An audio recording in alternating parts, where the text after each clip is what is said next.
Alright, so let's kickstart off this episode of The Conscious Mind. Now, when you think of the Bhagavad Gita, what do you think of? Because most people think the Bhagavad Gita is about war, about Dharma, or maybe about detachment. But here's the thing. The Gita is not about external battles. It's about internal awakening. And there's one shloka in chapter 2 that quietly reveals the entire blueprint of human life. Not many people talk about it, but once you understand it, you'll never see your body, your identity, or even death the same way. And so you want to understand human life? You understand why we're here? What's really happening beneath all the chaos? It's not in some 400-page book or a motivational reel. I'm so sorry to tell you that. It's hidden in just 2 lines tucked away in chapter 2 of the Bhagavad Gita.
Aram Yovanam Jara, childhood, youth, old age, just as we go through stages in this life. Tata Dihantar Praptir. Similarly, the soul moves into another body. So this isn't just a metaphor. In fact, it's not a metaphor. Krishna is saying rebirth is as natural as aging. And we can't escape from that. If you have taken birth, you are going to age. You cannot stop aging.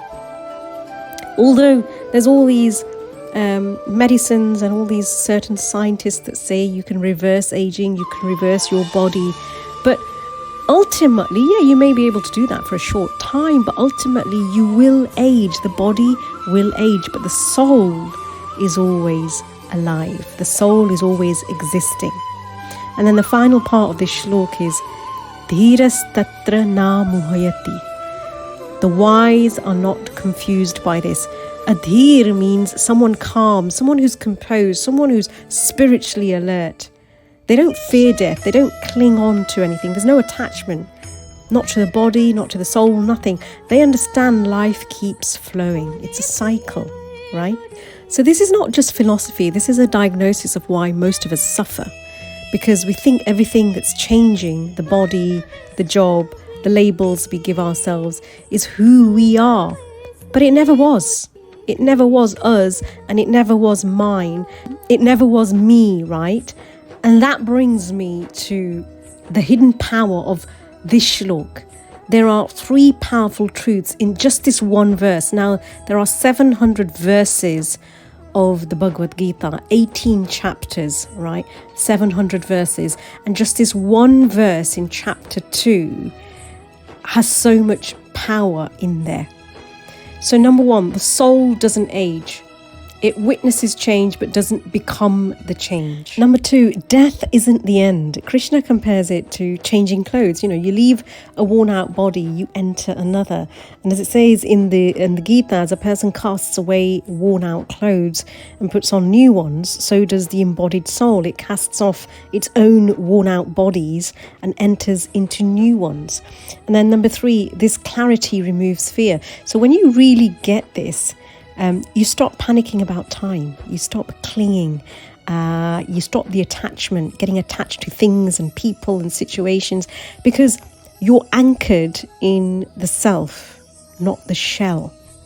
And I think that is so, so poignant. It's so important to understand that. But we can only gain this understanding, and we can really, really understand it and start to understand it when we start reading the scriptures, when we start reading the Vedas, and when we start to connect with information like this, channels like this, and gurus, of course, and getting gurus into our own lives who have understood this, who have spent their entire life, decades in this, and then we can start to understand it. And as Rumi once said in his heartfelt, soul-touching language, you are not becoming the soul, you already are the soul.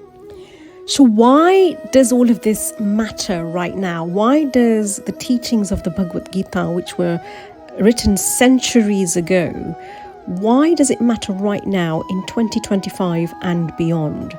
Well, here's why. We live in a time where identity is everything, right?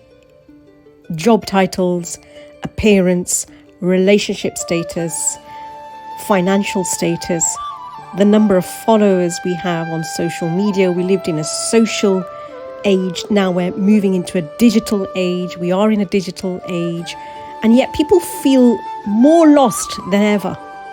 Not just adults, but even children. Children all over the globe are lost. They don't know whether they're coming or going. And they are attached to this identity. They're attached to how many followers they have. They're attached to everything. There's this identity crisis going on at the moment. Why? Because we're attaching to things that are always changing. But Krishna gives us the master key. And what he says is, don't identify with what's changing. Identify with the changeless. Identify with the formless. This is how a yogi lives. And I'm not saying we all need to start living the life of a yogi and give up everything and become, go down to the Himalayas and just give everything up. That's not what I'm saying. What I'm saying, and that's not what the Gita is saying, that's not what Krishna is saying. What he's saying is, don't get caught up in this attachment of identity, of appearance, of job titles, of relationship status, blah, blah, blah, blah, blah. Now, let me ask you something. If you really understood this one shlok, chapter 2 in the Gita, would you still carry grudges? Would you still be afraid of what others think of you, of the situation you're in, whatever you're going through right now? Would you still panic about getting older and not having enough time? Or would you walk lighter? Would you speak kinder? and would you love deeper? Because it's very, very important, and it's something that I've started to do and have started to do in my own life. Now we're coming to the end of this video, but this verse isn't dramatic, it's not poetic, but it's a spiritual earthquake is what I'd like to call it, because it cracks open the illusion that you're just this body that's been given to you, you're just this face that you've got, you're just this fleeting identity. Krishna gave this truth to Arjun not to comfort him, but to wake him up. It was a wake-up call. And now you've heard it too. And I hope it has been a wake-up call. I've just briefly broke down that one shlok. And in this channel, I'm going to be doing a lot more of that. So the question today is, will you forget this, or will you live from this truth? So if this touched something real inside you, I want you to sit with it. I don't want you to scroll. Don't rush. But sit with this one idea today and let this shlok sink in. Let the illusion fall away, because you were never the body anyway. Yeah? And if you want more shlok breakdowns like this, if you want to learn a bit more about Hinduism, spiritualism, Sanatan Dharma, not sugar-coated, not watered down, not fake information, not channels that say Krishna says this, Krishna said this, but when you read the Bhagavad Gita, Krishna never said that. Where is that one quote that Krishna said it? So here you get the truth, just real Sanatan truth, right? And comment also if you want more content like this, and if you want other type of content. What kind of content specific to this specific channel of mine would you like to see? So type an Om in the comments and subscribe if you haven't already done so. It's just going to help me create more valuable content, help me help you, because that's the whole point that I've set this channel up, is because let's awaken together. That's the way I see it. Yeah. And I'm learning myself. I'm speaking to a lot of spiritual people. I'm interviewing, I'm going to be bringing you a lot more interviews with spiritual people that I've sat down and asked these very questions to, leaders in the Sanatan Dharma, and I'll be bringing those interviews to you very, very soon.